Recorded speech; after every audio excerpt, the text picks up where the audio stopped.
దివ్యానుగ్రహం channel ప్రేక్షకులకు నమస్కారం. కాలభైరవుడు ఈ పేరు వినగానే మనందరికీ కాశీ మహాక్షేత్రం గుర్తొస్తుంది. కాలభైరవుని దర్శించుకోవాలంటే కాశీ వెళ్ళనవసరం లేదు. ఇప్పుడు మన హైదరాబాద్‌లోనే మేడ్చల్‌లో కాలభైరవుడు స్వయంభూగా వెలిసాడు. ఈ విషయం ఎవరికీ తెలీదు నిజం. ఎందుకంటే చాలా మందికి తెలియని ఈ విషయాన్ని ఇన్ని రోజులు రహస్యంగానే ఉంచారు. చాలా అరుదైన వ్యక్తులకి మాత్రమే, చాలా కొద్ది మందికి మాత్రమే ఈ విషయం తెలుసు. ఈ కాలభైరవుడు ఇక్కడ స్వయంభూగా వెలవడమే కాకుండా ఇక్కడ అభయ శనీశ్వర ఆలయం కూడా ఉంది. వీటన్నిటికి సంబంధించి ఇప్పటి వరకు ఎన్నో అద్భుతాలు జరిగాయి. ఆ విషయాలు కూడా వెలుగులోకి రాలేదు. ఈ అంశాలన్నీ తెలియచేయడానికి ఇవాళ మనతో పాటు ఉన్నారు సీనియర్ అడ్వకేట్. ఆయనే ఈ ఆలయ వ్యవస్థాపకులు కూడా. ఆయనతో మాట్లాడదాం. ఇవాళ మోత్కుమల్లి కళ్యాణ రామకృష్ణ గారు మనతో పాటు ఉన్నారు. అడిగి ఆలయ విశేషాలు, ఎందుకు ఇన్ని రోజులు ఈ ఆలయాన్ని ఇలా రహస్యంగా ఉంచాల్సి వచ్చింది, ఇలాంటి అంశాలన్నీ తెలుసుకుందాం. నమస్కారం. నమస్కారం. ఇవాళ మిమ్మల్ని ఒక ప్రశ్న అడగాలని ఖచ్చితంగా ఉంది. ఎందుకంటే ఇంత అద్భుతమైన క్షేత్రం అంటే కొంచెం అంటే నాకున్న చిన్న నాలెడ్జ్‌తో తెలుసుకుంటేనే ఇక్కడ ఇంత అద్భుతమైన అంశాలు జరిగాయి. ఈ ఆలయానికి వచ్చేటప్పటికి. అసలు ముందుగా ప్రేక్షకులు అంటే ముఖ్యంగా జనాలు ఎలా ఉన్నారంటే ఇవాళ ఆలయాల కోసం ఎక్కడెక్కడికో వెళ్ళలేని పరిస్థితి కూడా ఉంది భక్తులకి ముఖ్యంగా. అంటే కాశీ మహాక్షేత్రం వెళ్ళాలంటే కొంతమంది పెద్దవాళ్ళు వెళ్ళలేని పరిస్థితుల్లో ఉన్న వాళ్ళకి ఇక్కడే స్వయంభూగా మన మేడ్చల్, మన హైదరాబాద్‌లో ఉన్నప్పుడు ఎందుకు ఇది ప్రజల్లోకి భక్తులకి తెలియనివ్వకుండా ఇన్ని సంవత్సరాలు ఎందుకు ఉంచాల్సొచ్చింది? ముందుగా ఇటువంటి ఒక ఇంటర్వ్యూ ఇచ్చి ప్రప్రథమంగా కాలభైరవుడి గురించి కానీ, శనీశ్వరుడి గురించి కానీ చెప్పడానికి గల కారణం మీరు అడిగిన ప్రశ్నలోనే ఉంది. హ్మ్. ఎందుకు మరి ఇంతవరకు ప్రజలకి తెలియజేయలేదు అని అన్నారు. అంటే ఈ క్షేత్రాన్ని 2003 ఫిబ్రవరి 27 తారీఖున 6 ఫీట్ల శనేశ్వర స్వామి విగ్రహాన్ని ప్రతిష్ఠించడం జరిగింది. అది నా ప్రైవేట్ ఫామ్ హౌస్ కింద నేను అప్పుడు డెవలప్ చేశాను. హ్మ్. శనేశ్వర స్వామిని ప్రతిష్ఠ చేయడానికి నాకు అనిపించింది, నేను శనేశ్వరుడి భక్తుడిని. ఆయన ప్రతిష్ఠ చేసేటప్పటికి అక్కడ కాలభైరవుడు స్వయంభూగా ఉన్నారు. కాలభైరవుడు ఎక్కడైతే స్వయంభూగా ఉంటారో మరి శనేశ్వర స్వామి ఎక్కడికైతే ఆయనతో పాటు ఉంటారో, శనీశ్వర స్వామి గురువే కాలభైరవుడు. హ్మ్. శనీశ్వర స్వామి కాలభైరవుడితో కలిసి ఉన్నప్పుడు ఆయన అభయాన్ని ఇస్తారే కానీ ఎటువంటి భయాన్ని ఇవ్వరు. ఏ భక్తుడు భయపడే అవసరం లేదు. శనీశ్వర స్వామి అంటే భయపడతారు, హ్మ్. నవగ్రహాలంటే భయపడతారు. ఎన్నో అపోహలుంటాయి వాటి మీద. హ్మ్. కరెక్ట్. మామూలుగా మీరు కూడా చాలా గుళ్ళకి వెళ్ళినప్పుడు హ్మ్. నవగ్రహాల దగ్గరికి వెళ్ళి రాగానే కాళ్ళు కడుక్కోండి, ప్రసాదం తీసుకోకండి, అక్కడ వదిలిపెట్టి వచ్చేయండి అని అంటుంటారు. హ్మ్. ఆ పరంపర అటువంటిది ఎవరు మొదలు పెట్టారో కరెక్ట్గా తెలియదు, కానీ అది ఏదైతే విధానం ఫాలో చేస్తున్నారో అది ఖచ్చితంగా కరెక్ట్ కాదని నా అభిప్రాయం. హ్మ్. నేను ఒక రూలింగ్ లాగా చెప్పట్లేదు. అది ఖచ్చితంగా ఎందుకు కాదు అని అనిపిస్తుందంటే చిన్న వివరణే ఉంది, పెద్ద వివరణ అవసరం లేదు. మనము సమాజంలో మామూలుగా నా టైం బాగుంది, నీ టైం బాగాలేదు, నీ టైం బాగాలేదు, అయితే నా టైం బాగుంది అనే ఒక చర్చ జరుగుతుంటుంది. హ్మ్. ఇటువంటి చర్చలో భాగంగా పుట్టిన తేదీ, సమయము, ప్లేస్ని బట్టి జాతకాలు వేసుకుంటారు. జాతకం వేసుకోలేని వాడు నామనక్షత్రాలు వేసుకుంటారు. ఇంకా చాలా చాలా దానికి విధానాలు ఉన్నాయి. ఈ విధానాల్లో వెళ్ళి చూపించుకున్నప్పుడు జాతక చక్రం వేస్తారు. ఏ గ్రహం ఎక్కడ ఉన్నారనేది ఒక ఒక చూచాయిగా తనకి చెప్పి, మీరు ఇక్కడ ఈ గ్రహానికి శాంతి చేసుకోండి, అది ఈ గ్రహానికి శాంతి చేసుకోండి అని మనకి చెప్పడం మనకి కొన్ని వందల ఏళ్ల నుంచి మన భారతదేశంలో మనందరికీ తెలిసిన నగ్న సత్యమే. హ్మ్. నగ్న సత్యమే ఎందుకన్నానంటే అన్ని పురాణాల్లో ఉంది, అన్ని చోట్ల ఉంది, మనం అంతా మాట్లాడుకుంటూ ఉంటాం. హ్మ్. అంటే ఫస్ట్ ఒక మనిషి మీద కంట్రోల్ చేస్తున్నది నవగ్రహ.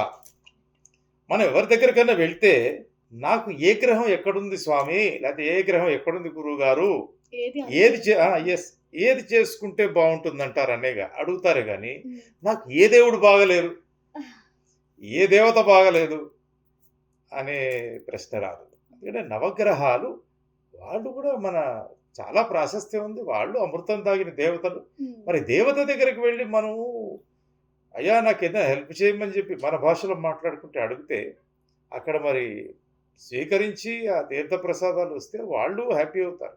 అక్కడికి వెళ్ళి దేవతామూర్తుల్ని ఇంకో విధంగా చూసి తప్పుగా ఆలోచించి ఏదో గ్రహం నన్ను ఏదో పట్టి పీడిస్తుంది అనుకోవటం తప్పు. అది పూజా విధానంతోనే చక్కగా భక్తి మార్గంలో వెళ్తేనే నవగ్రహాల అనుగ్రహం మన మీద ఉంటుంది. అంటే ముందుగా మీరనుకున్నది శనీశ్వర ఆలయం. అసలు ఈ సంకల్పం అంటే తర్వాత మీకు స్వయంభూగా కాలభైరవుడు కనిపించడం జరిగింది. అసలు ఈ సంకల్పం అంటే శనీశ్వర ఆలయం స్థాపించాలి. ముఖ్యంగా అక్కడే ఆ ప్రదేశంలోనే అని ఎందుకు ఆ సంకల్ప బలం కలిగింది? ఆ ప్రదేశం అని చెప్పి మొదటి సంకల్పం కాదు. హ్మ్. మామూలుగా ప్రతి ఒక్క వ్యక్తికి జీవితంలో హ్మ్. శనీశ్వరుడు ఖచ్చితంగా వాళ్ళ జీవితంలో వస్తారు ఒకసారి. హ్మ్. మనకి జాతక చక్రంలో శని మహర్దశ అంటారు. హ్మ్. గోచార దశలు ఎప్పుడు మారుతూ ఉంటాయి. హ్మ్. ప్రతిరోజు మారే గ్రహాలు ఉంటాయి, నెలకు మారే గ్రహాలు ఉంటాయి. హ్మ్. శనేశ్వర స్వామి ప్రతి ఒక్క మనిషి జీవితంలో జాతకంలో హ్మ్. 2.5 సంవత్సరాలకు ఒక్కొక్క ఇల్లు మారుతారు 12 రాసుల్లో. హ్మ్. అటువంటి సమయంలో ప్రతి 2.5 సంవత్సరాలు మారినప్పుడు ఏ రాశి అయితే ఉందో హ్మ్. వారికి అర్ధాష్టమ శని అంటే 2.5 సంవత్సరాలు, హ్మ్. అష్టమ శని 2.5 సంవత్సరాలు, ఏలినాటి శని 7.5 సంవత్సరాలు. అంటే అప్పుడప్పుడు కొంత వెనక్కి కూడా చూస్తుంటారు కాబట్టి రెట్రోగ్రేషన్ అంటారు. హ్మ్. సో ఇలా శనేశ్వరుడి గోచార దిశలో వచ్చిన ఒకానొక సందర్భంలో నా జీవితంలో ఏలినాటి శని ఒకానొక సందర్భంలో వచ్చినప్పుడు తప్పకుండా ప్రతి ఒక్కరి మీద ఆ శనీశ్వరుడి ప్రభావం చూపించినప్పుడు మనం పాజిటివ్గా రియలైజ్ చేసి ఆయన మనకి ఏం చెప్తున్నారు అనేది నేర్చుకోవాలి. ఆ నేర్చుకున్న దాని నుంచి పుట్టినదే శనీశ్వర స్వామి ప్రతిష్టకి అడుగులు వేసింది. హ్మ్. శనీశ్వర ఆలయం అనేది మీరు ప్రతిష్ఠించాలనుకున్నది. మీ సంకల్పం అసలు శనీశ్వర ఆలయం అక్కడ ప్రతిష్ఠించాలని ఎందుకు సంకల్పించారంటే స్వయంభూగా కాలభైరవుడైతే అక్కడ ఎలాగో వెలిసారు కాబట్టి మీకు ఈ ఆలయ సంకల్పం అనేది ఎందుకు కలిగింది? ప్రకృతి ఆ! దాని వెనక ఉన్న రహస్యం ప్రకృతి. రైట్. ఇప్పుడు మీరు ఎలాగైతే అడిగారో శనీశ్వరుని మరి ప్రతిష్ఠ చేయడానికి హ్మ్. మీరు ఎందుకు అనుకున్నారు, అసలు ఎందుకు సంకల్పించారంటే ఏదైతే మీకు చెప్పానో హ్మ్. ప్రతి వ్యక్తి జీవితంలో హ్మ్. అర్ధాష్టమ శని వస్తుంది, అష్టమ శని వస్తుంది, హ్మ్. ఏలినాటి శని వస్తుంది. హ్మ్. మరి నేను మనిషినే, సాధారణ మానవుడినే. హ్మ్. స్వామివారు శనీశ్వరుడు నాకు ఏలినాటి శని వచ్చినప్పుడు ఆయన నేర్పించిన దానిలోంచి నేర్చుకుని పాజిటివిటీ పెంచుకోవటమే హ్మ్. శనీశ్వర స్వామి ఇచ్చే రియాలిటీ. శనీశ్వర స్వామి గారి గురించి చెప్పాలంటే శని పట్టింది, శని పడితే మేము బాధల్లో ఉన్నాము, మరి శనికి ఈ పూజలు చేసుకుంటే బయటపడాలి అని చాలామంది దగ్గరికి వెళ్తుంటారు. చాలా రకాల ఉపాయాలతో ఏవో పూజలు అవి చేస్తుంటారు. అసలు శని పట్టడం ఏంటి? శనీశ్వరుడు అనే ఆయన మరి మనం అసలు ఆయన్ని పూజించటం ఎందుకు? హ్మ్. ఈ నవగ్రహాలు అనేవి ఎందుకున్నాయి? కొద్దిగా కొంచెం టైం పెట్టి మనం అందులోకి వివరణగా ఆలోచిస్తే నవగ్రహాలు ఉన్నాయి. ప్రతి గుడిలో ఉంటాయి.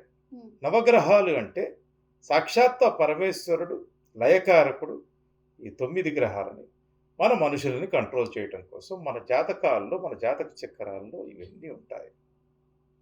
మనకి ఏదన్నా అనిపించినప్పుడు ఎవరిని అడిగినా గురువుగారి దగ్గర కానీ, అస్ట్రాలజీ దగ్గర కానీ ఇంకెవరైనా చెప్పచ్చు. వెళ్ళినప్పుడు నాకు ఏ గ్రహం బాగాలేదు, ఏం దానికి ఇది పరిహారం చేసుకోవాలి, చేసి. పరిణామం చేసుకోవాలి, లేదా ఏ పూజ చేసుకోవాలని అడుగుతారు కానీ నాకు ఏ దేవుడు బాగాలేదు, ఏ దేవత బాగాలేదు, ఎవరికి పూజ చేసుకోవాలని అడగం.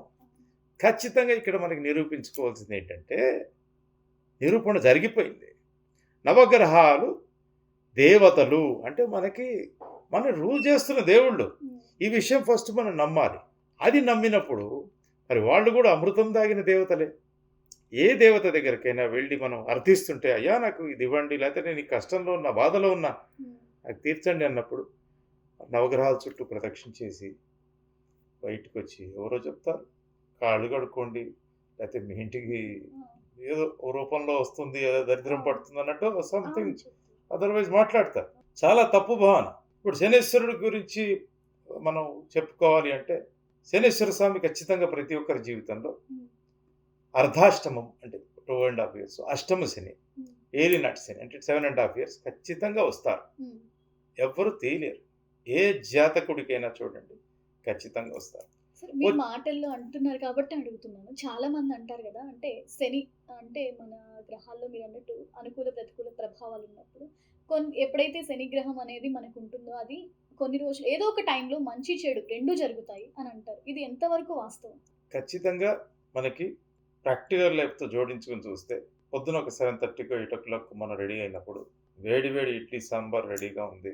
మళ్ళీ 12:30, 1 కల్లా లంచ్ రెడీగా ఉంది. చేసి మనకి ఎవరో సర్వ్ చేశారు.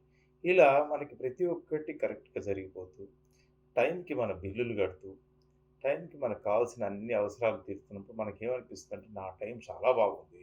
హ్మ్. అదే ఎక్కడో పనిలో ఇరుక్కునుండి మనము ఆ రోజు మధ్యాహ్నం లంచ్ చేయలేకపోతే టైంని తిట్టుకోవటం ఎందుకు? రైట్. శనేశ్వరుడు మన జీవితంలోకి వచ్చినప్పుడు ఆయన టైం బాగుండొచ్చాడా, బాలేడొచ్చాడా అనే విశ్లేషణ పక్కన పెడితే, హ్మ్. కొద్దిగా ప్రాక్టికాలిటీలోకి వెళ్ళి శనేశ్వర స్వామి వచ్చినప్పుడు ఏమేం జరగొచ్చు అనేది తెలుసుకోవటం కోసమే ఎన్నో పుస్తకాలున్నాయి. చాలామంది చాలా చక్కటి ఉదాహరణలు ఇస్తూ చాలామంది పబ్లిక్ చెప్తున్నారు. హ్మ్. ప్రజలు వింటున్నారు. హ్మ్. శనేశ్వర స్వామి వచ్చినప్పుడే ఎందుకు జరుగుతున్నాయి అనేది మనం ఆలోచించొచ్చు. మరి ప్రతి గ్రహానికి కూడా ఒక రకమైన ప్రభావం ఉన్నది. అదెందుకు ఆలోచించటం లేదు? మరి రవి దగ్గర నుంచి తీసుకొని రాహు, కేతువుల దాకా ఒక్కొక్కరి పీరియడ్ వచ్చినప్పుడు ఒక్కొక్క రకంగా ఉంటుంది. అవును. ఓన్లీ శనేశ్వర స్వామి గురించే వచ్చినప్పుడు ఎందుకు ఆలోచిస్తున్నారని మనం గ్రహిస్తే, హ్మ్. ఈయన ఒక రకంగా మాట్లాడుకోవాలంటే గ్రహాలకి రారాజు ఈయన. హ్మ్. ఎంతైనా రవిపుత్రుడైనా మరి శనేశ్వర స్వామి వచ్చినప్పుడే ఇంత ఇంట్రెస్ట్ పెడుతున్నారంటే ఖచ్చితంగా ఈయన డెఫినెట్‌గా మనిషిని పైకి తీసుకెళ్తున్నారు. లేతే ఆయనకి రియాలిటీ చూపిస్తున్నారే గానీ కింద పడేయట్లేదు గ్రహించండి. ఆ పీరియడ్‌లోనే మనిషి ఆలోచించి తీసుకోవాల్సిన నిర్ణయాన్ని ఆయనే మన కళ్ళ ముందు చూపిస్తారు. హ్మ్. ఖచ్చితమైన రియాలిటీ. లక్‌ని నమ్ముకోమని ఆయన చెప్పరు. నువ్వు కష్టపడితే నీ ఎంబడి లక్ పరిగెత్తుకొస్తుందని చెప్పే సిద్ధాంతమే శనేశ్వర స్వామి.